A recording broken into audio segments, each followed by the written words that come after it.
Siyanibingelela nonke balaleli egameni likaJesu Kristu oyinkosi nomsindisi empilweni zethu. Makube kini umusa nokuthula okuvela kuNkulunkulu Baba wethu nasenkosini uJesu Kristu. Izwi lenkosi uJesu Kristu leli olalela njengamanje. Izwi lenkosi uJesu Kristu lapho sishumayela khona, sifundise, siphinde sihlole imibhalo engcwele ngokwentando kaNkulunkulu kwindodana yakhe uJesu Kristu oyinkosi nomsindisi. Sizocela kubo bonke abantu abalalele njengamanje ukuthi sonke sibe namaBhayibheli ukuze sonke sizofunda kanye sibe nokuqonda imibhalo engcwele njengoba sishunyayezwa nanjengoba ifundiswa njengamanje.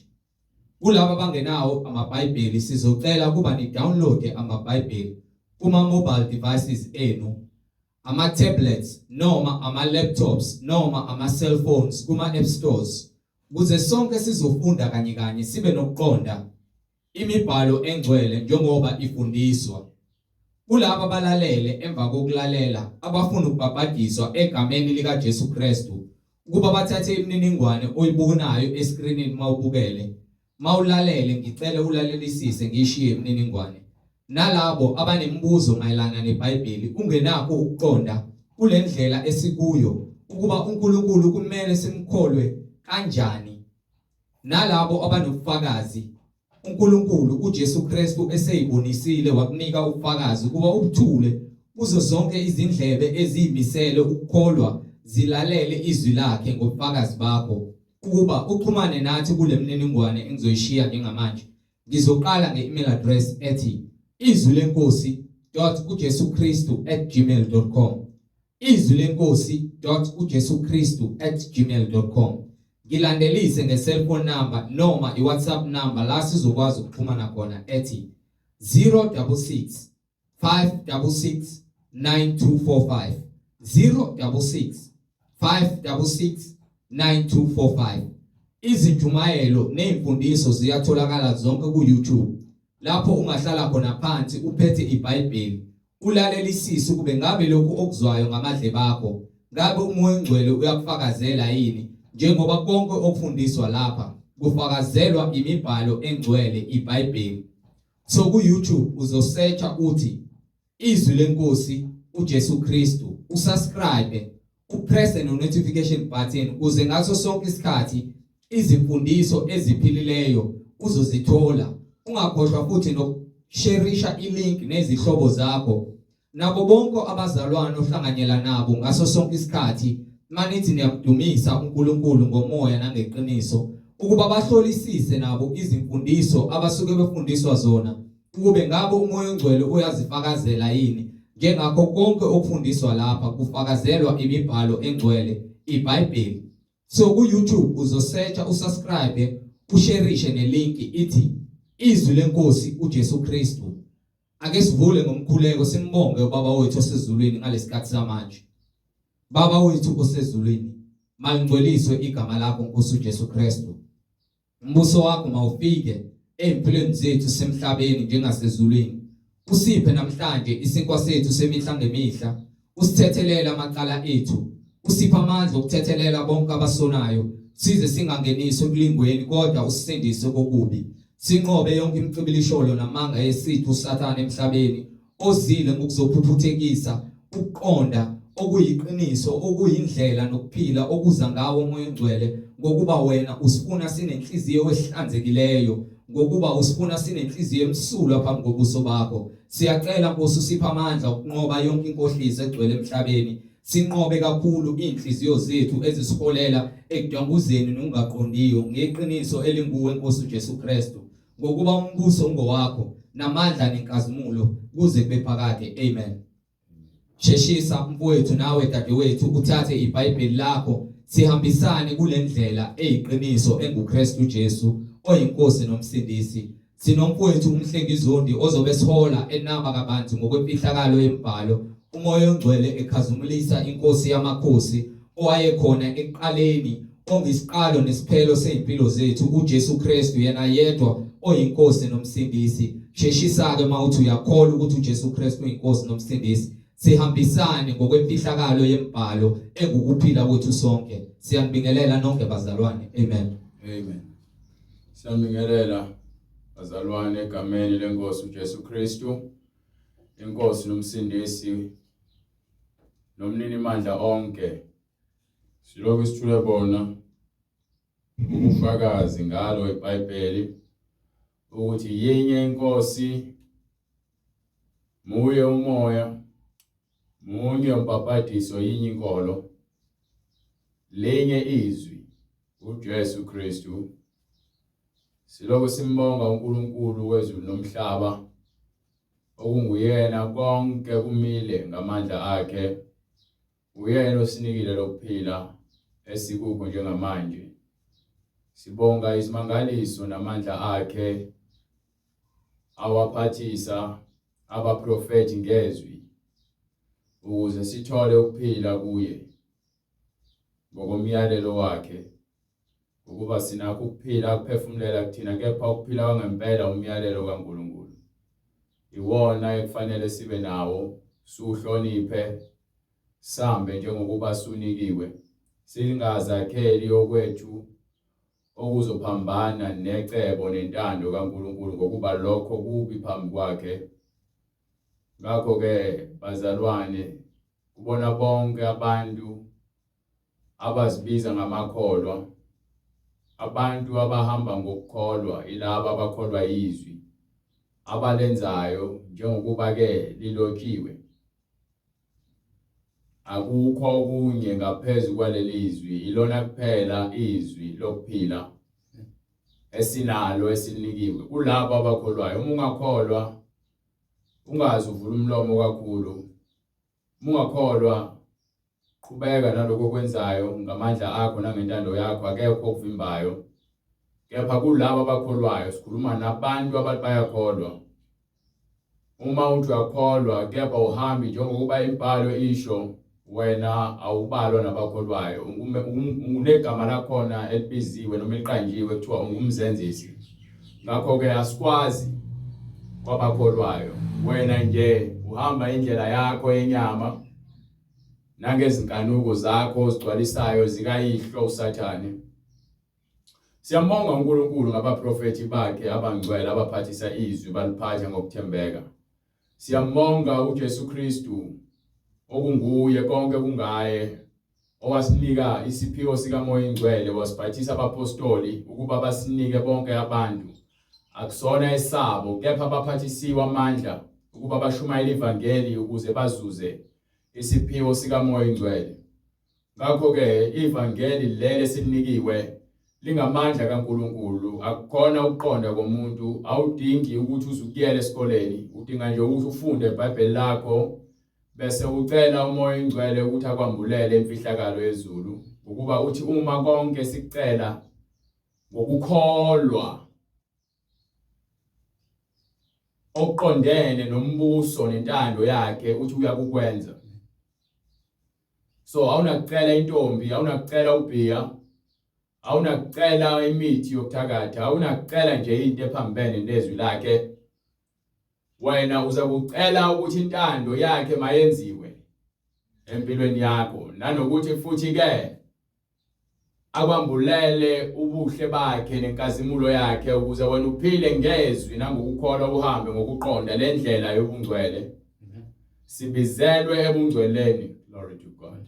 Glory to Jesus Christ. Sibizelwe ebungcweleni.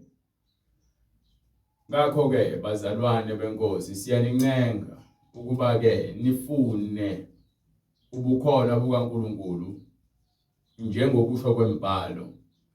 Uyasho kuJesu Kristu uthi ke izikhubeko ziza kufika, uthi kepha maye kulowo eziza ngaye izikhubeko noma ukukhubeka, ngokuba uyofisa sengathi azange aze azalwe, noma ke ngabe kwathathwa itshe laboshelwa emqaleni wafakwa ekujulweni kolanje, ukuze ke ekezubuzwa lobuhlungu azobuzwa uma sekubuya inkosi uJesu Kristu isizokwahlulela ibandla layo, izoqoqa abantu bayo bese ke ithathe bonke abantu abangezwanga nabangezwa abawonta molukhuni nezinhliziyo zabo zingamatshe bese bathatheke ibaphose echibeni lomlilo ebumnyameni bobumnyama lapho kuyoba khona ukukhala nokugedla kwamazinyo izimpethu zakhona azifi nomlilo wakhona awusoze wacisha. Sikhuluma ngakho ke ukufa kwesibili ngokuba ukufa kokuqala kuyisono nokuphula umthetho kaNkulunkulu kepha ukuvuka kokuqala ukwenza nokwazi intando kaNkulunkulu uphelelise intando kaNkulunkulu empilweni yakho. Manje ke bazalwane benkosi yilawo nalowo sibiza ngekholwa masihlole imbhalo ngokuba niyathanda ukugcina izimiso nezimfundiso zokhokho noyihlobeni abadala. So kuyenzeka ke naseBhayibhelini uJesu asivezele nansi indaba incwadi yaMathewu sahluko 15. Ngifuna ukudila nalencwadi nje yonke uNkulunkulu evumile. Incwadi sahluko 15 uMathewu from verse 1. Khona abaFarisi nababhali bafika kuJesu bevela eJerusalem bathi, yini ukuba abafundi bakho beqe isiko labadala na? Awubambe kancane.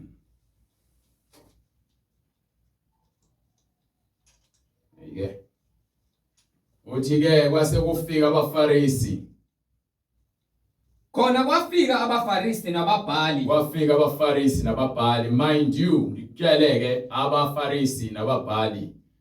AbaFarisi bagcina umthetho, bafundisa abantu ngomthetho. Ababhali babhala izinto eziphathelene nomthetho nezinto ezifunwa abaprofeti. Bese bazifundisa abantu ke. Nezinto ezenzakalayo ekumele zigcinwe njengezinto ezukufakazi. Ababhali babenza lo msebenzi. AbaFarisi bafundisa abantu ngomthetho. Bese kuba khona ke abapriesti abakhulu okuyibona abasebenza umsebenzi wakweTabernacle. Bese kuzoba khona abantu abadala ekuyibona nabo abagcina umthetho nabafundisa ngezinto ngokukwazi kwabo nangolwazi abanalo. Ngakho ke bonke labantu babekiwe ngokwezindawo zabo. Manje ke bona bathi bayakholwa kuNkulunkulu, bathi bayakholwa kumthetho kaMose. Kepha isikhathi manje lapho bevakashelwe khona indodana kaNkulunkulu abasiboni, kepha bathi bayayazi imbhalo. Uma ubuyazi imbhalo ubungeke uze ukhubeke ilevangeli esithumayelayo ngokube likaJesu. Uma buyazi imbhalo ubungeke uze uzivulele ibandla lakho uliqambe ngegama lakho noma uvumele umuntu wesifazane ukuba ashumayele esontweni. Ubungeke uvumele abantu besifazane ukuba bagqoka amabhluko. Ubungeke uze uzidayise isiwasho. Ukuba bolazi lelizwi ukuba nizibiza ngabafundi nihambe niyofundela ukuba bafundisi. Bese ke ningashumayeli nifundise izinto ezibhalwe phansi.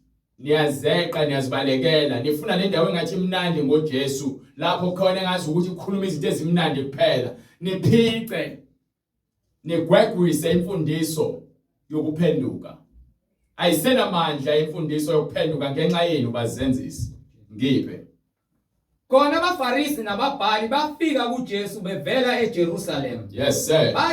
Bathi yini ukuba abafundi bakho beqe isiko labadala na? Beza kuJesu uzobuza ukuthi kwenziwa yini abafundi bakaJesu beqe usiko lwabadala.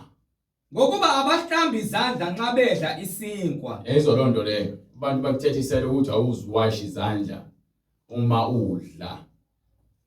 Kepha waphendula wathi kubo, Nani yini ukuba neqe umyalo kaNkulunkulu ngenxa yesiko lenu na? Nangu ukhiye. Nithi nina hayi phela mina ngumZulu, nginosiko lami. Fanele senze ukuthi, mase niphinde nize ebandleni. Nifuna ukufaka iziphandla, nifuna ukushisa impepho, nifuna ukwenza konke, mase niphinde nize ebandleni. Lalela. Kwenziwa yini? Nifuna ukugqamisa imfundiso zokhokho bese nineqa umyalelo kaNkulunkulu. Umbhalo lo ubuzayo.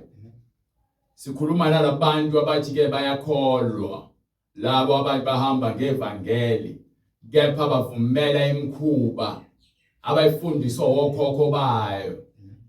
Ukuthi ke yenzeke ebandleni ingabi nankinga. Siyafuna ukwazi ukuthi ke kwenziwa yini nibe ngamaxoki, nibe ngabazenzisi. Nani yini ukuba neqe umyalo kaNkulunkulu ngenxa yesiko lenu na? Nithatha usiko lwabantu, asinandaba nosiko lwabantu. Uma luphambene nentando kaNkulunkulu, angilifuni usiko lwakho. Uma luphambene nentando kaNkulunkulu lususe phambi kwami. Ungalokhu ungibekela isikhubekiso. Ngokuba yini lokho kwenzayo akunamsebenzi embusweni kaNkulunkulu. Angikathali ukuthi ke ngabe uthini. Ngizwakala kabuhlungu enyameni. Bathi ngisiza ngani ukuthi ngenze into engenamsebenzi ezongenza ngikhubeke ngiwe embusweni kaNkulunkulu. Ngijabuliswa ukuthi no lokho ngakufundisa ukhakha, ngakufundisa ubani, hayi. Fanele ngihlale kwemiyalelo. Mina mangizibiza ngekholo, fanele ngihlale kwimfundiso engcwele. Ngokuba uNkulunkulu wathi, yazisa uyihlo nonyoko, hlonipha uyihlo nonyoko, nokuthi othuka uyise noma unina, othuka uyise noma unina makafe nokufa, fanele afe nokufa. Kepha nina nithi, kepha manje lalela ke nina ke manje senijikile lento lena sendini oshoyo kuyise noma kunina ukuthi labo abathi kubazali babo kungumnikelo lokho. Uma sosebenza sonemali uzitshela ukuthi manje uphakeme bese wena uzothi kubazali bakho kungumnikelo lokho ongabe usizwe yimina ngakho. Izolonto ukuthi wena abazali bakho ubapha izipho awubanakekeli. Uzuyachoma uthi hayi lokho engikwenzele kona kumnikelo ngikwenzela nje ifavor. Usho ukuthi uyedelela kahle. Uma wakho ukuthwala izinyanga ezu9 esibelethweni wakhulisa uma wakho waze wakwazi ukudla inyama, wakwazi ukukhuluma, wakufaka esikoleni, wakwenzela konke. Wena mase umile izimpiko, uzibona ukuthi usile. Ubona ukuthi wena manje uyinto ebalekile empilweni yakho, abazali bakho abasayilutho, obenzela kona nje kuyinto nje eyisipho, akuselutho, awusahloniphi. Ingakho nithatha abazali benu balahle emakhaya abantu abadala. Ingakho ke nithatha abazali benu niyobalahle emakhaya. Ningasabanakekeli ngokuba nifuna ukuphila impilo esheshayo nempilo yobumnandi emadolobheni. Ingakho nize nibulala abazali benu mase begugile ngokuba nifuna ukuthi ke nithatha amafa. Ingakho nidlisa nibulala abazali benu ngokuba niphelele uthando nenhlonipho. Uthando lweqiniso ukuthi umzali wakho usamncane ukunakekele. Siyafika isikhathi lapho khona ezakuguga khona. Sekuyisikhathi sakho sokuthi umnakekele ngokuba ke umzali uyisibusiso kwena. Nawe uzalwa wawuyisibusiso kuyena. Kwenziwa yini namhlanje wena ube isiqalekiso phambi komzali wakho? Kwenziwa yini ukuthi umzali wakho abe isinengiso phambi kwakho namhlanje ngenxa ukuthi unemali? Mowenza izinto ubona ukuthi wenza izinto uspecial ngalokho. Lalela awukho special wena. Impakamo ekubulalayo, impakamo ke iholela abaningi ekufeni, iholela abantu abaningi ekubhujisweni. Awunakuphakama uzibona ungcono kunomunye umuntu, noma ngabe kuthiwa unemali engakanani, noma ngabe kuthiwa usebenza kuphi, noma ngabe kuthiwa wakhe umuzi oyistage unezimoto nezinkampani. Uyefana nje akwakudlula ilutho ekulunga. Esikhundleni sokuthi ube umuntu kubantu, wena ufuna ukuziphakamisa ube utho ngaphezulu kwabantu, awelutho. Konke okuziphakamisayo kuza kwehliswa. Kuba bonke abaziphakamisayo bazama ukuzenza izinto abangezona. Nifuna ukukhonzwa. Umzali wakho meza kuwena ufuna azoguqa, acele, akuncenge, uzenze uNkulunkulu. Ukuba yini ubulawa imphakamo. Zolo lokhu umzali wakho ubekuphipha, uzimoshela, ubuzikhamela, umzali wakho ubewashamana mkeni. Ubekufunela ukudla, ubekwenzela konke obabakho behamba yojuluka. Esebenzela wena namhlanje usufuna wena ukukhothanyelwa. Usufuna ukuzenza isikhulu. Akho sikhulu la. Azikhali isikhulu la. Hlonipha uyihlo nonyoko ukuba lokho umyalelo ohamba nesibusiso ukuze insuku zakho zibe zinde emhlabeni. Hlonipha uyihlo nonyoko, hayi ekhaya kuphela. Emgaqweni ubona umuntu omdala, hlonipha uyihlo nonyoko. Emotweni ubona umuntu omdala, hlonipha uyihlo nonyoko. Esitimeleni uyamfica umuntu omdala, hlonipha uyihlo nonyoko. Inhlonipho ibalulekile, uhlonipha umuntu ngoba nange ekwenzela utho. Uhlonipha umuntu ngoba naku lokho kutshaliwe enhlizweni yakho kwimbewu. Ngoba konke ongena inhlonipho kuyaphakathi esihogweni. Inhlonipho ingxenye yothando. Uma ungenalo uthando awunayo inhlonipho. Uthando lokuzenzisa luhambisana nokuthi uhlonipha abantu bakhethe ngenxa ukuthi ke umuntu unani ukuthi ubani. Uma qhamuka usaziwayo ufuna ukumgudlukela endleleni. Beqhamuka umuntu nje ongelutho, ukholoza nendlela, ukholoza nendawo yokuhlala. Beqhamuka osaziwayo niyamemeza niyahayisa. Seba izithixo zenu ngibona uNkulunkulu benu. Izikhohlakala. Bantu abangenayo inhlonipho, enothando oluqotho, olungakhethi ubuso bamuntu. Asinandaba ukuthi unemali engakanani. Into esinendaba nayo ukuthi umphefumulo wakho ngabe ulungile yini. Amen. Ngokwentando kaNkulunkulu. Uma uthi uyakholwa, uma ungakholwa, wena wasezweni. Uzozo kwasezweni. Laba bathi bangcwele noma bafuna ukungcwele, bazozwa intando kaNkulunkulu ngezwi lakhe. Awuzwa mina. Mina ngikhuluma izwi mina. So, uma uzozitshela ukuthi ngoba naku wena usuyasebenza unemali, lokho kwenzela abazali bakho kuyinto nje emqoka kuwena ukuthi bakuncoma, ufuna ukunconywa. Fanele kubongwe ubukhona bakho. Uthole ezinye izibusiso. Hayi ukuthi ubazincengela abantu wena lokufuna ukumbiwa. Sengathi ke kumbiwa umgodi wegolide. Konke lokho nakho kungamandla kaNkulunkulu. Yingakho kuzohamba khambe kuphele. Ubona abantu abaningi kanje befuna ukukhonzwa. Bese kuphelile lapho, bese bakalo kahamba yozibulala omunye adla utshwala besidakwa besibotho. Omunye aphenduka isalarm. Sezenza umuntu olungile kepha kaje nakho konke. Ubezenza sengazi ukuthi ke uyikho konke. Ufike unqunu lemhlabeni nokuhamba kwakho uzohamba unqunu. Glory to Jesus. Hallelujah. Glory to God. Uzohamba unqunu. Akukho nokodwa kulokho nakho ozokuthwala wena ke ethuneni. Ngisho bangangcoba ngemoto ebizayo. Ngisho bangangcobela embhedeni wakho. Uyaphansi esihogweni. Uma ungenayo uJesu Kristu. Siyakhuzwa kuthiwa singasibekeli ingcebo emhlabeni. Khona abantu abangabazenzisa abazibiza ngamaKristu abashumayela ingcebo yasemhlabeni. Bashumayela ngemali, bashumayela ngezibusiso zezinto ekumele ube nazo emhlabeni. Kunabantu besifazane abazibiza ngabashumayeli. Bekhuluma into engekho. Bethi uNkulunkulu uyayithanda idrama. Ungani uphethe ukufa kwenkohliso nokuhlambalaza bese uhambe ke ukhuluma into ongazazi. Shumayela iBhayibheli. Isho lonke iBhayibheli. Lalela laba profeti nabafundisi basemelika. Abathatha ivangeli baliguqule bagcwele nale South Africa. uJesu uyasho ukuthi ke kuza kuqhamuka abaprofeti bamanga abaningi. bakhohlise abaningi egameni likaJesu Kristu.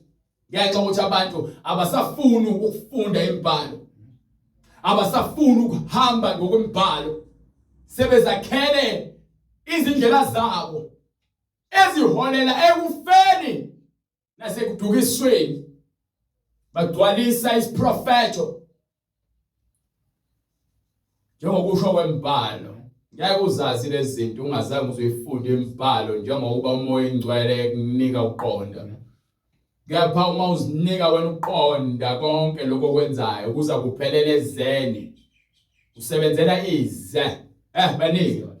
Kepha nina nithi oshoyo kuyise noma kunina ukuthi lowo othi kuyise noma kunina kungumnikelo lokho ongabe usizwe yimina ngapho. Izolonda ukukhohlakala la amanyala lawo. Akayi kwazisa uyise noma unina abasahloniphi abazali babo. Kanjalo nilenzela abayize izwi likaNkulunkulu. So ngaleyo ndlela leyo nithathe usiko likaNkulunkulu labantu nalenzo laba ngaphezulu komyalelo kaNkulunkulu. Kanjalo awasenamandla manje amazwi kaNkulunkulu ngenxa yosiko lokhokho. Kanjalo nilenzela abayize izwi likaNkulunkulu ngesiko lenu. Nithathe usiko lenu nilenze lube ngaphezulu kaNkulunkulu. Yeke libusendawo usiko lakho lingenabo umngcwele. Lo siko lomngcwele balibalekela bafuna usiko lokuhlatshwa kwezilwane, bafaka iziphandla, bafaka izintambo, bafaka amabhonke, bagcabe, bafaka amabhande, bagqirhe. Bafuna lolo siko bathi usiko labantu abamnyama. Ayikho lonto leyo. Kumnyama mina nginazo lezo zinto lezo. Ngiyaphila ngifana nawe. Yini yenza mina nawe singafani? Ukuba nina nithanda ukuthakatha. Nazi umuntu othanda ukuthakatha uhleze egathi ukuthi uyathakatha. Ingakho ngifuna ukuqina. Ngomkhuleko ngiyaphila nginani? Kade ngangidlala abathandasi bamanga bengitshela ukuthi kunomuntu wakithi ofuna ukwenzela ukuthi uma ngakwenzi ngizogula noma ngizofa. Namhlanje ngiyaphila angenzi lonto leyo. Bazenzisi. Nina ningabazenzisi. Waprofeta kahle ngani Isaya ethi glory to God. Lesisizwe Jesus Christ. Yeah, glory to God. Waprofeta nina ningabazenzisi. Wonke umuntu ofaka isivatho athi esontweni bese ke aphinde futhi ayolanda izwasho, aphinde ayolanda imithi, aphinde ahlabe athi uhlabela abantu abangasekho, ungumzenzisi. Bazenzisi. Waprofeta kahle ngani Isaya ethi waprofeta ngani umprofeti wathi ke lesisizwe singidumisa ngezindlu labantu bonke bakudumisa ngemlomo kuphela, kepha inhliziyo yaso kepha ke abanalo uthando lukaNkulunkulu, abanalo uthando lobungcwele, abanalo uthando lobulunga. Ingakho befuna izinto ezobenza basheshe babe yiziqibi, bathi bayazivikela bambebula namakhandlela, bafaka amakhandlela, bandirawunde nezinaliti nama-razor, bahlaba izimbuzi ezingenacala ngokukhohlakala kwabo. Kodwa bangikhonza ngeze. Befundisa izimfundiso ezimiyalo. Bathatha imiyalo yabantu bayifundisa njengemfundiso engazi ukuthi lokho yana ndlela yokuphila. Bathatha izilwane zikaNkulunkulu ezingenacala banikela ngazo kumadimoni. Banikela ngazo kumadimoni. Yonke lento ehlabelayo uhlabela imimoya ongayazi. Ukuba abantu abangasakha basenasabelo kwabaphilayo. Abanye basehayidise phakathi esihogweni. Abanye basemzini wabangcwele paradise. Uma ukuthi ke ubuhamba ngalendlela yokholo, uyalazi ikusasa lakho kule ndlela esiyephilayo nalendlela ezihambayo manje. Abantu abaningi bayahlabeka evangelini bebe bazibiza ngamakholo ngoba ibanga bazenzisi. Bangikhonza ngeze. Nikhonza ngeze. Befundisa izifundiso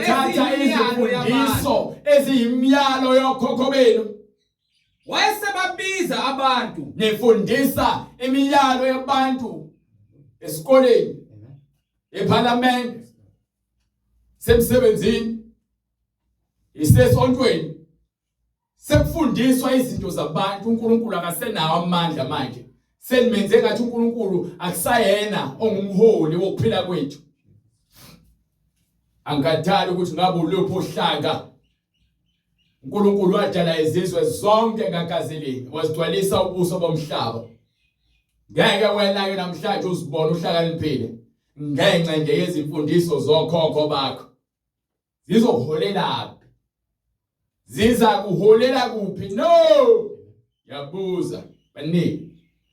Wayesebabiza abantu wathi kubo, yizwani Manje ke siyanibiza abantu benkosi ke nizwe lali iqiniso manje. niqonde, Bese niba nokuqonda le ndlela le. akusikho okungena emlonyeni Okay. okungcolisa umuntu, Akusikhona lokho okuthathayo ukudle okungcolisayo. kepha ukuphuma emlonyeni Kepha izinto eziphuma emlomeni wakho lokhu kungcolisa umuntu. yona into engcolisa umuntu. Ake sibheke ukuthi yini leyo ephuma emlomeni womuntu and iqhamuka kuphi lento ephuma emlomeni womuntu. Khona kwasondela abafundi bakhe bathi kuye, Awuzwe base besondela abafundi bakhe bathini kena? uyazi ukuthi abaFarisi bathe bezwa lelo zwi baqhubeka na? Glory to Jesus. Abantu abezwayo lento bebeyenza lento esishumelayo bayahlabeka njengabaFarisi ngokuba yini bangabazenzisi. Akhono yenza umuntu ozophatheka kabi ehamba ngale ncwadi le. Ephatha kwabi into esifundayo kule ncwadi le. Ephatha kabi yinto esikhasiselayo ngokwembhalo. Kepha ke uthi uJesu bashe abafundi bakaJesu, uyazi yini ukuthi abaFarisi bakhubekile uma bekuzwa ukhuluma kanje? Abantu abathi ke bahamba ngokomthetho kaMose, abantu abangababhali nabagcini bomthetho bacasulwa iqiniso. Kepha waphendula wathi, yileso naleso sithombo Lalela ke yileso naleso sihlahla noma isithombo esingatshalwanga ngubaba esingatshalwanga uNkulunkulu wasezulwini lo wasezulwini siyakusushulwa. sihlawa phansi. Uthi John Mbhaphatisi ibekiwe imbazo noma izebe libekiwe ezimpandeni yonke imithi engatheli izithelo ezifanele ishawa phansi besifakwa emlilweni. Abantu uJesu uyanezelela uthi ke bonke abantu abangenalo lelizwi abatshaliwe uNkulunkulu ngisho ngaphatha amaBhayibheli nigqoke izivatho zaseZayoni, nigqoke izivatho zasePostoli, nigqoke izivatho zaseRoman Catholic Church, nigqoke izivatho zaseLuthela noma Pentecostal noma Methodist. Uma ningahambi ngale livangeli niliphile nilenze nilifundise nizakushawa phansi. Asihambi ngokwentando nangokuhlakanipha kwabantu nangokuhlakanipha kwezwe okuzobhubha, kepha sihamba ngezwi ilona izwi eliphilisayo. I-uniform nomfanekiso wasesontweni ngeke uzungiphelise, ukucula kakhulu ngeke kungiphelise, kepha ukukholwa yezwi kuyakunginika ukuphila okuphakade. Glory to Jesus Christ. Hallelujah. Glory to God. Yeah, Lord Jesus Christ. Hallelujah. Jesus Christ. Glory to God. Glory to Jesus Christ. Ukuphila kuqhamuka ngezwi. Yo, glory to God. Ukukholwa kuvela ngezwi. Alikho ivangeli ngaphandle kwaleli bhalwe phansi. Wonke umuntu othi uyakholwa noma ngikhathali ukuthi usukholwa isikhathi esingakanani. Umuntu wesifazane ugqoka amabhlukwe. Wena uma ungaphenduka uzuyaphansi esihogweni. Hallelujah. Uma udayisa izwasho uthi usindisiwe noma ulanda izwasho ukhala ngezwasho wena uzosindisiwe uzophelela esihogweni uma ungaphenduki. Uma uthi usindisiwe kepha uhamba izangoma wena uyaphakathi esihogweni. Uma niZayoni nibe nisebenzisa izwasho ngaphakathi esontweni abantu bayafeba bayajona niyaphakathi esihogweni uma ningaphenduki. Sinikwe ivangeli lokuphenduka ukuze abantu bathethelelwe izono zabo. Asinikanga ivangeli lokudlala umacashelana. Asinikanga ivangeli lokuthi ke sizincengele abantu ngoba la ukuthi ke siyabasaba ukuba bazosibulala. Kuthiwa ngasisabe ubuso bamuntu, ungabukhethi ubuso. Kepha waphendula wathi yileso naleso sithombo esingatshalwanga umoya oyingcwele wasezulwini Glory to siyakusushulwa. God. Sizakushawa phansi. Bayekeni Yabona elithi iBhayibheli bayekeni bangabaholi abayizimpumputhe abaholi abayezimpuputhe. kepha nxa impumputhe ihola Uma impumputhe ihola enye impumputhe, ziyabuyela emgodini zonke impumputhe ziyaphansi emgodini. Kuba umgodi wakalasha phansi kwabafileyo lapho khona umlilo kaNkulunkulu uphenjiwe ngentukuthelo yakhe. Kubona bonke abantu abaphumile endleleni yokukholwa bezibiza ngamakholo, ukuba bathe sebelazi iqiniso baphenduka iziwula, baphindela esonweni, bafana nenja ephindele emphalazeni wayo, bafana nengulube egeziwe yaphindela udakeni. Nokwahlulela kwabo kuyokuba kubi kakhulu, ukuba ke sebezwile isiphiwo sasezulwini, bona bakhetha ukulandela izinkanuko zenyama nokugcwalisa izinkanuko zenyama. Baningi uPetru wayesethi, uPetru waphendula wathi kuye, sicacisele lo mfanekiso. Yes sir. Wayesethi, kanti nani nisengabangaqondiyo na? Usenakho yini ungabi nakho uqonda kulento esifundisayo? Anikaqondi yini ukuthi understand yini ukuthi konke okungena emlonyeni ungena ngomlomo kuya esiswini ungena esesweni kuze kulahlelwe ngaphandle na? bese kunengani? Kulahlelwe ngaphandle na? Ungena ngomlomo bese kulahlela ngaphandle. So akunakwahlulela umuntu ngokudla. Angitshela ukuthi ke uma ngidla lokhu ngisoni ngaphandle, uma ngidla ngonembezo ongcolile, haleluya, ngidla inyama ehlatshelwa amadimoni, amen, ngidla inyama ebikwe emsamo. Mina sengidla inyama ehlatshelwe izithixo. Kepha uma ngizidlela ukudla nje ngihambe ngiyothenga ukudla, ngidlela egameni lika Jesu Kristu, ngidlela ukubonga amandla kaNkulunkulu anginike wona, nokuthi angenzele umusa ngibe nokudla, ngokuba usho njalo kwincwadi yaGenesis uthi wakhe imifino nezihlahla nezilwane ukuthi sidle. So manje why ngizokhubekisa umuntu ngokudla? Izidakwa kuphela ezingafunakala embusweni kaNkulunkulu, ngokuba ekubeni isidakwa kukhona uhuheko oluthize lobufebe nokuntshontsha nokuqamba amanga nokubulalana. Izona zinto lezo enza umoya engcwele angafuni ukuthi abantu badake utshwala. Ungaphuzi wena kancane elingcosana, ungaphuzeli ukuthi wena ugcine sowugqwaqwa leminyango, so hamba uyofuna ukwenza ucansi olungahlelekile, okusho ukuthi usuyakwenza ubufebe. Jesus suyavuka ngakusasa ukhulelwe noma umethi, bese uhamba uyokhipha isisu ngenxa ukuthi uphuze utshwala, utshwala behlela ngezansi. Usuyavuka ngakusasa uyagula, suphethe ukufa ongakwazi ngenxa ukuthi uphuze utshwala wahlela ngezansi. Siyakhuzwa kulezo zinto, kepha kusikona ukudla ungcolisa umuntu.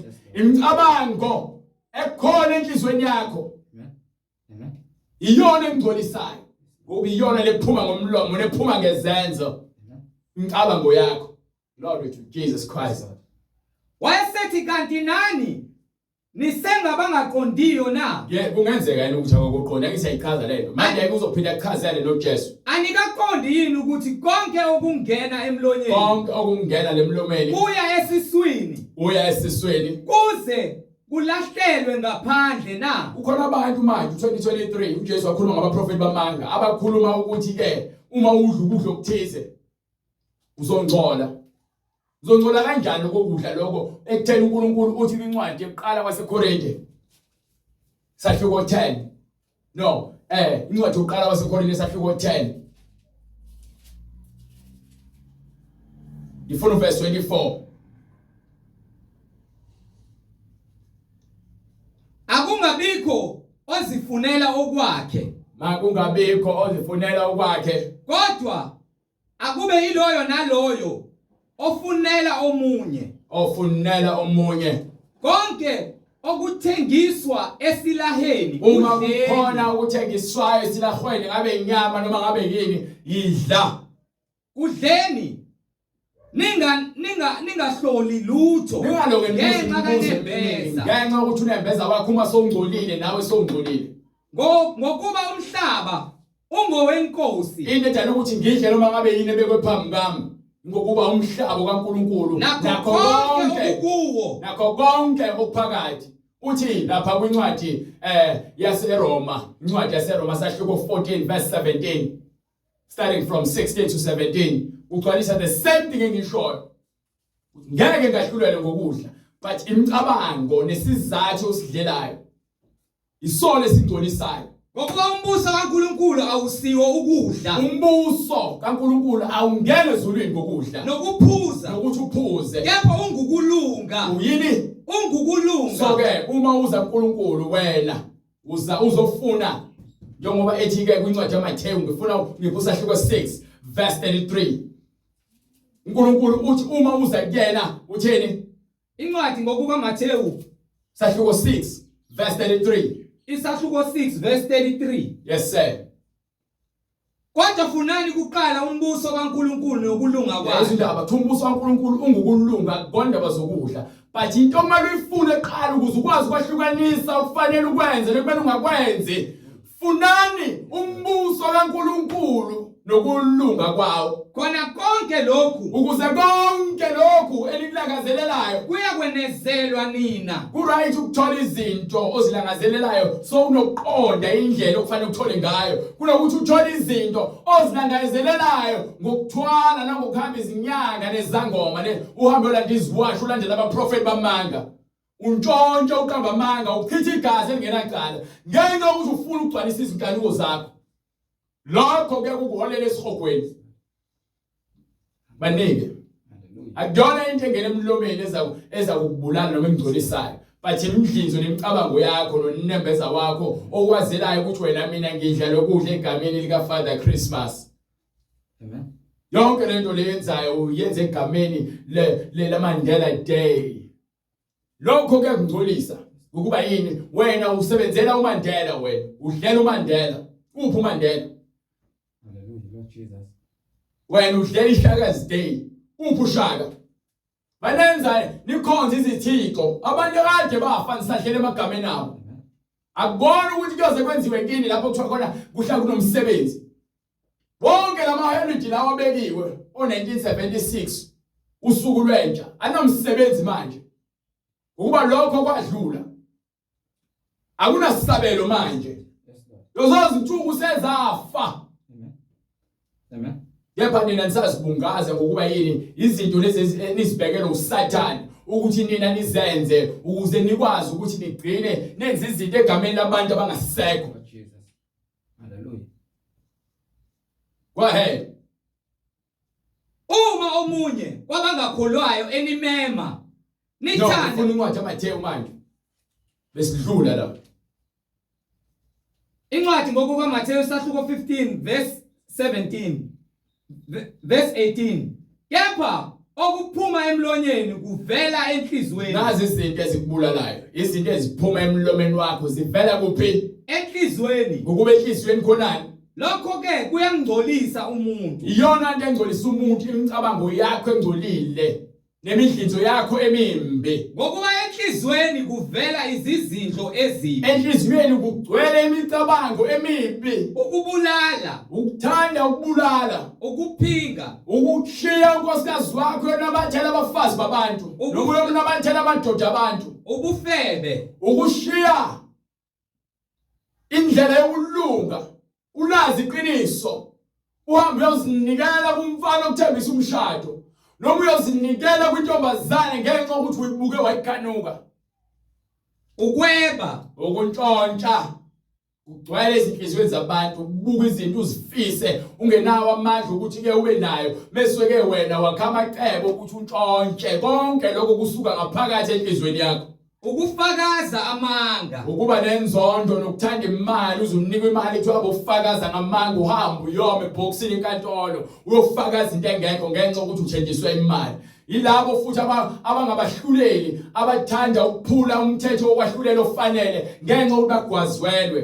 Bonke labo bagcwele umoya kaSathane ukuhlambalaza nalabo besifazana ababashumayela nalabantu laba bathi ke bangaba prophet abaprofeta ngamanzi namathambo neziwasho bonke labo bayahlambalaza ivangeli kuyathukeka nabo bonke abantu ababakholwa bebefeba bedaka utshwala bephuza bephinga abanye bakhephe Yesu abanye babulala abantu bengizangachaza bayakholwa basindisiwe bayathakatha labo bayahlambalaza yilezo zinto ezingcolisayo yikona ke lokho kungcolisa umuntu iyona lezi zinto lezi ezingaphakathi kwena hayi ukudla okudlayo ukudla okudlayo kwesiswini bese kuphuma ngezandla kodwa ukudla ngezandla kepha ukudla ngezandla ezingahlanjiwe uma udla ungazange usiwashe izandla akusho lokho uthi ungcolile akungcolisi umuntu bethiwa sis ama germs besidla phansi ekuqaleni kudala sesidla ndawonye uthi mekhithekile ukudla ingane bezikhula zidla udaka ziganga zingakaze zizegule kepha manje sekuthiwa ingane kumele idle udaka noma inhlabathi ayisagaqa ingane yini sekuthiwa ke khona ama germs izinto lezi ezifundiswa abantu sebesaba ama germs ngaphezulu kaNkulunkulu basaba ama germs ngaphezulu kokulunga basaba ama germs ngaphezulu kokungcwele basaba uSathane ngaphezulu kaNkulunkulu bayakholwa bagcwalisa zonke izinkanuko zikaSathane ezindaba uJesu ephuma lapho wamuka waya emaphandleni aseTyre naseSidoni yes sir bheka kwavela emikhawulweni yakhona owesifazane waseKhanani wakhala wathi ngihawukele Nkosi ndodana kaDavide yes sir indodakazi yami ikhwelwe kabi yidimoni yabona ke khona umama ingane zabo zibanjwe amademoni zibanjwe imimoya namhlanje basikhuluma bazigejimisa bazise kubafundisi bamanga bazise kubapostoli bamanga bazise kubaprofeti bamanga bazise kubathandazi bamanga abangakholwa yizo ukuthi uJesu Kristu yena yedwa yaphilisa bafuna ukufuna imithi bafuna ukufuna amakhandlela bafuna ukufuna izintambo bafuna ukufuna yonke into abazoncika kuyona ukuze bathole ukuphila kepha izwi likaNkulunkulu abasalifuni ngihawukele Nkosi manje abezwe abantu abakholwayo bazokhala kuphi enkosini ndodana yami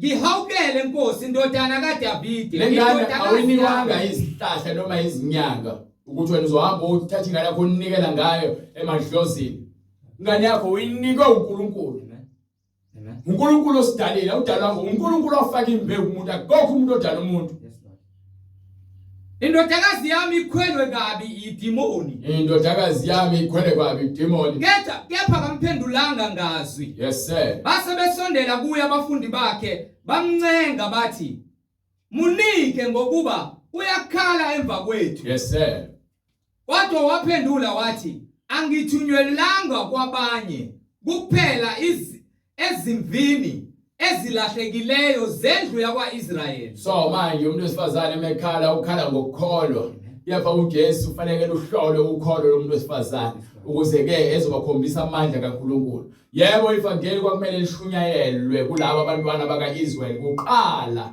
ngaphambi kokuba ke liphumele ngaphandle lize kuthina abantu bezizwe manje ke ngenxa ukuthi ngaleso sikhathi kwakhona abantu ababekholwa kuJesu bengewona amaJuda kepha babezokhala kuyena bekholwa kodwa waphendula wathi angithunyelanga kwabanye kuphela ezimvini ezilahlekileyo zendlu yakwaIsrayeli yes sir kepha wayeseza wakhuleka kuye wathi Nkosi ngisize waphendula wathi akukuhle ukuthatha isinkwa sabantwana usiphonse ezinjaneni yes sir yena wathi yebo Nkosi kepha nezinja zidla imvuthuluka ewa etafuleni labaninizo uthi ke awuphela uthi akulungile ukuthi uthathe isinkwa sabantwana usinikele kuphi ezinjeni noma ezinjaneni akukuhle ukuthatha isinkwa sabantwana usiphonse ezinjaneni yena wathi yebo Nkosi ayikho into ekuthiwa ezinjaneni ayikho izinja ezinjeni. Amen. So lemfundiso le uJesu uzakhuluma na kwenye incwadi athi ke mawuthatha ucwebe ubuphosa ezingulubeni ziyakugcoba Amen. bese zijikele wena. So ngapha ufuna ukukhombisa umuntu wesifazane ukuthi leli evangeli nalesinkwa siphethe lemfundiso yayinikwe labantu kepha kwakholwa abantu ababengebona akwaIsrael. Bahlula abantu bakwaIsrael, abafarisi nababhali nabapriesti nabantu abadala bakhona. Waqhamuka umuntu wesifazane waseKhanani wazokhala wakhuleka. Noma inkosi simtshela ukuthi ngeke ngikunike ukuba lesingo sabantwana bakwaIsrael. Uthi kepha siyazidla insalelo. Sidla izinsalelo. Simenyiwe. Ngokukholwa nje sesitholile ukuthi sibe ingxenye yezindlalifa zombuso kaNkulunkulu kanye noJesu Kristu. Banike. Yena wathi yebo Nkosi. Yebo Nkosi. Kepha nezinjana zidla imvuthuluka ewa etafuleni labaninizo. Yes sir. Khona uJesu waphendula wathi kuye, "Oh mame, kukhulu kukholwa kwakho. Makube kuwe njengokuthanda kwakho." Yabona ke ngokukholwa kuzoba njengokuba wena ufuna ngokukholwa, hayi ngokuthi wena ufuna izinto ezingekho, ufuna lokho ukukholwa kuyizwi. Kholwa izwi. Kholwa izwi, ungakholelwa kwenye into ukuthi usindisiwe ngakithi. Uyamthanda uJesu. Wakufundisa uJesu ukuthi uhambe olanda iziwasho. Wakufundisa yini uJesu ukuthi ufake iziphandla. Wakufundisa yini uJesu ukuthi wena ulala ungashadile. Wakufundisa yini uJesu ukuthi umuntu wesifazane ugqoka amabhlukwe. Wakufundisa yini uJesu ukuthi ufebe udaka utshwala. Wakufundisa yini uJesu ukuthi uqamba amanga. Wakufundisa uJesu ukuthi ungahloniphi. Paul uthathela blog ekubeni ukuthi ukhonza uJesu. Ukwenzelani Paul? Why ungakholwa izwi? Wakufundisa yini uJesu ukuthi ngigqokise izingane zenu nigqokise kwezifebe. Wakufundisa uJesu ukuthi ubheme ugwayi. Paul ufunani ebandleni lapho khona abantu basindisiwe wena usabanjwe isisono sikagwayi. Ungafuni ukusiyeka. Hayi ukuthi mhlambe wena usale kusindiswa usazohlukana nesono. Kade waqala ukusindisa. Kade waqala uze ebandleni. Usahamba ama-night club. Uhamba ema-tavern, uhamba ema-shopping. Phula umyalelo kaNkulunkulu. Hlambalaza igama levangeli likaJesu Kristu. Abantu abazwani ngenxa yakho wehleba. Akukho ukuphumula nokuthula emphakathini. Ndiza ngemfene. Ngiyathakatha. Niphinde ngigqoke ivazo lithi nesontweni. Anitshalwanga nina moya engcwele. Aniyena wababa wasezulwini. Ukuba nihamba ngeenkanuko zenu. Nibizelwe ekuphendukeni. Umuntu ophendukayo anika incwadi. Yena ntuzana. EmaHebheru sahluko 12 from verse 1. Umuntu ophendukayo iyakutshela iBhayibheli. Ikutshela nje ulimi oluqondile. Ngenxa yobufakazi obukhona eBhayibhelini. Bonke abakholwa yizwi bayenza lokho okwakhiwo yizwi. Incwadi bonke okwakhiwo yizwi abakholwayo bakwenza. Incwadi kumaHebheru isahluko 12 ivesi lokuqala. So manje uzomtshela ukuthi wena usindisiwe kepha ufuna ukuhlukana nesono. Ekubeni iBhayibheli litheni? Ngalokho ke nathi lokhu sinefu elingaka lawo fakazi abasihaqileyo. Sinefu lofakazi abasihaqileyo. Masilahle konke okusindayo nesono esithandela kangaka kithi. Masilahle konke okusindayo nesono esithandelayo kangaka kithina. Izinto lezo ekumele sizilahle ekufanele siphile nazo emngcweleni. Ngeke uthi uhamba le ndlela engcwele wena uhlulwa isono. Masilahle konke okusindayo nesono esithandela kangaka kithi. Uma sosonke u5 10 years ungafuna ukuhlukana nesono wena uyahlambalaza uJesu wena uyedelela wena. uma ufa manje ucabanga ukuthi uJesu uyakuzwela yini ngoba iBhayibheli lisho kahle angeni lutho omngcolile ezulwini Hallelujah. indlela yokungcwele ngokweqiniso ayihanjwa abantu abayizoni abangafuni ukuhlukana nesono angeke uzihambe le ndlela le uzoqhubeka uhambe inkonzo zepastika nenkonzo neziguqu nayo yonke lento eniyenzayo kepha ke ukungcwele uma ungabe wenzi ukholo lwakho luyize leze sebenzela into engekho uzofika ushele lokho esihogweni ukuthi wena udelela wena ibhalwe phansi into engishoyo banika incwadi yamaHebrew sahluko 10 from verse 26 khona bezozizwela ngale iBhayibheli ukuthi umuntu othe eseyazi lendlela kepha waqhubeka nokudelela uzokhokha kakhulu yena.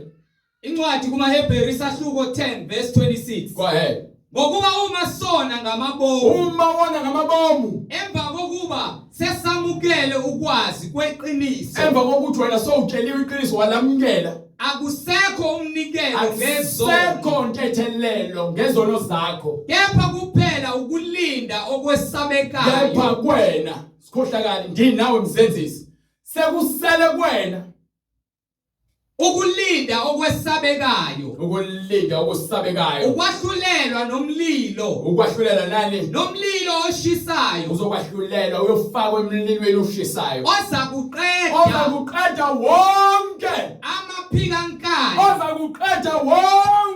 amaphikankani. bonke abantu ababasindisiwe bengafuni ukuhlukana nezono lo mlilo ulinde bona amaphikankani lawo bazindlela baphikela kanini Odelele umthetho kaMose, lowo owayedelela umthetho kaMose uyakufa engahawukelwanga ngezi lawo ofakazi bebathathu, ubebulawa ngokuthi bekhona ofakazi ababili abathathu. Manje ke kangakanani ke Ponithi ufanele ukushaywa kangakanani, ufanele ubhaxabulwa kangakanani kunalokho lowo onyathele phansi indodana kaNkulunkulu wadelela igazi lesivumelwano,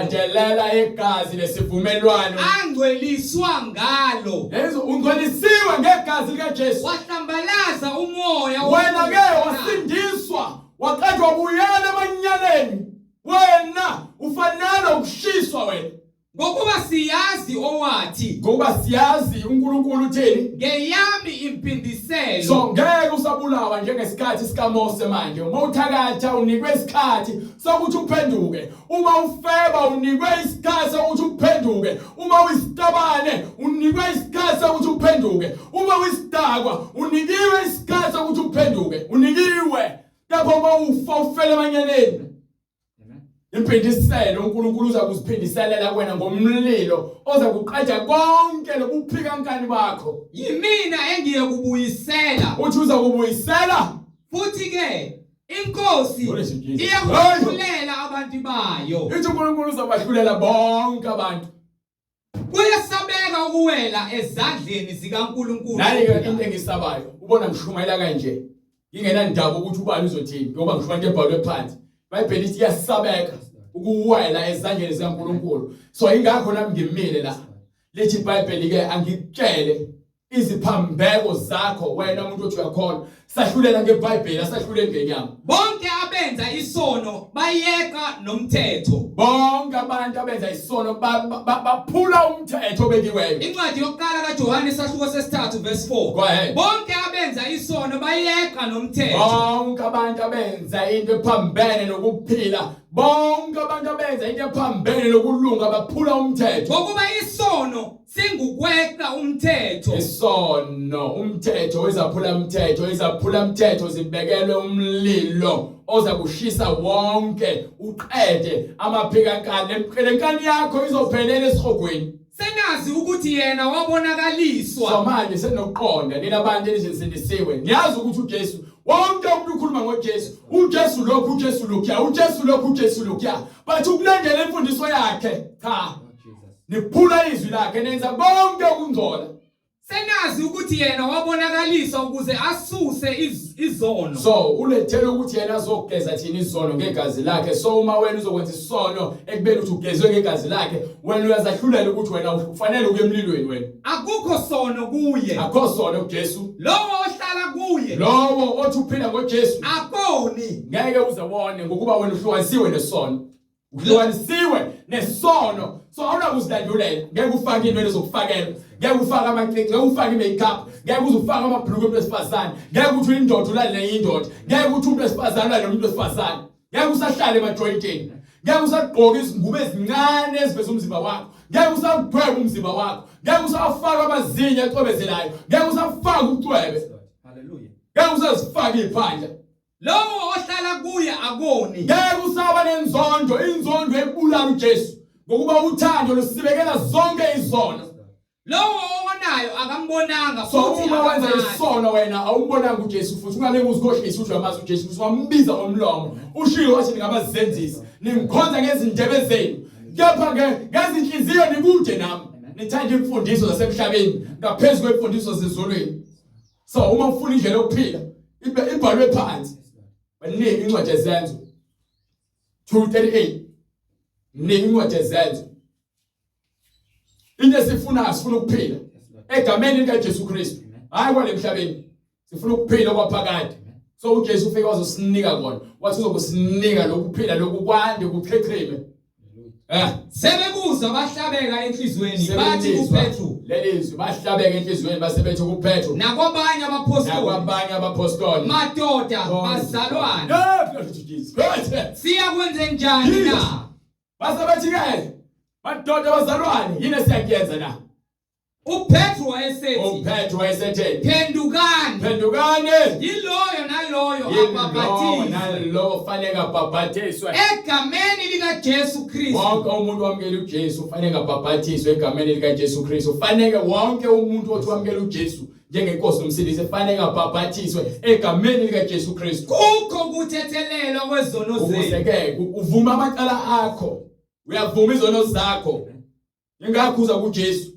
So uma usubhabhatiswe egameni lakhe uzothethelelwa amacala akho wenzile ngokuba uyawavuma. Khona niyakwamkeliswa. Yobeke senikwa isiphiwo sikamoya oyingcwele. Niwe isiphiwo sikamoya oyingcwele. Ngokuba isithembiso ngesenu lesabantwana benu. Lesabantwana benu. Esabo bonke abakude. Bonke inkosi uNkulunkulu wethu eyakubabiza. Wafakaza nangamanye amazwi amaningi wabayala wathi zisindiseni kulesizukulwane esiphambeneyo. Zisindiseni kulesizukulwane esiphambeneyo. Ayike uyazwela imibhalo esifundayo siyayiphenya kuthi asihlole imibhalo ukuba sithi kuyona sinokuphila okuphakade. Iyona ke efakaza ngoJesu.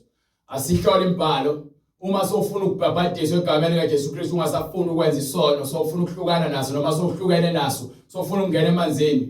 Uzokusithinta kule number eshiyiwayo ngaseqaleni komkhuleko nemi email address noma kule number uzoyibona ku screen noma kule number oyibonayo ku screen. Uzobe so usithinta ke lapho ukuze sikwazi ukuthi sifinyelele kuwena sikufake ngaphansi kwamanzi kukho ukuthethelela kwezono zakhe egameni likaJesu Kristu. Bese wena uphile impilo omngcwele ukuze wamkeliswe isiphiwo sikamoya ingcwele ukuba umoya ophilisayo. Inyama inenzuzo noma wayenzelani inyama yakho izofa. Yepha umphefumulo unikwe uNkulunkulu wona uza kuphila okuphakade esihogweni noma ezulwini noma uzoyichibini lomlilo uzozikhethela wena. So ke umuntu ofuna ukubhabhadiswa uyakusithinta kule nombolo ekubonayo escreenini ukuze senze indlela ukuthi sifinyelele kuwena. Yilabo abasegoli namaphethelo bonke mabasithinte ngokuba sizoze egoli uNkulunkulu evumile yenza indlela sizobhabhadisa bonke abafuna ukubhabhadiswa. Sisho uNkulunkulu angigcina anika amandla anthethelele lezono zenu kulabo mphendukayo. Bese kunalabo abangakuphenduka kuizwi lisebenze lize libenze balivumele izwi likaNkulunkulu bese kuphendukeni njengokuba uNkulunkulu eyalela abantu bakhe.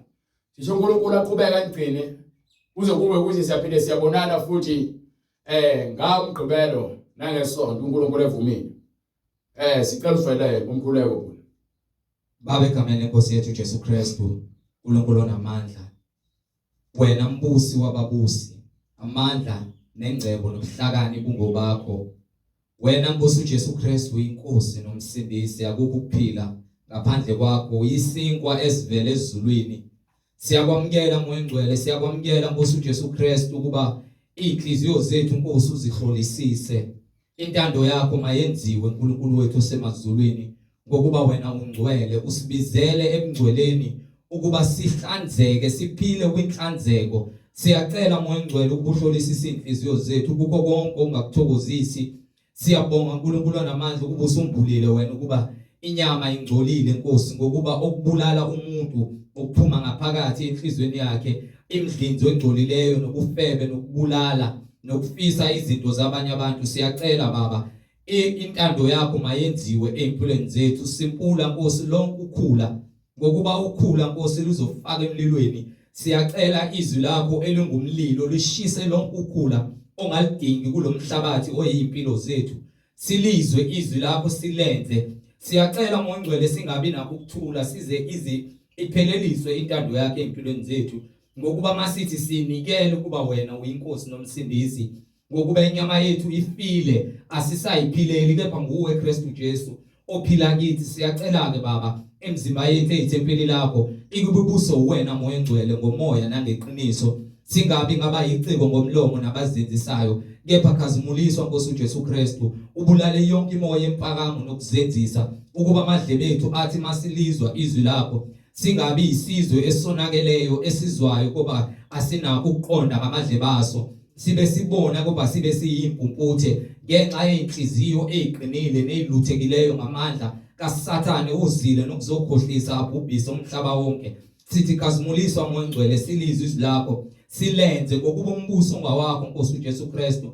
Intando yakho mayenziwe ubabhikele bonke abalizwile izwi baze bangene emanzini, ngokuba izwi lakho liyimbewu malingene Nkosi emhlabathini ovundileyo. Ubagcine baze bangene emanzini egameni lakho Nkosi uJesu Kristu manje naphakade. Amen.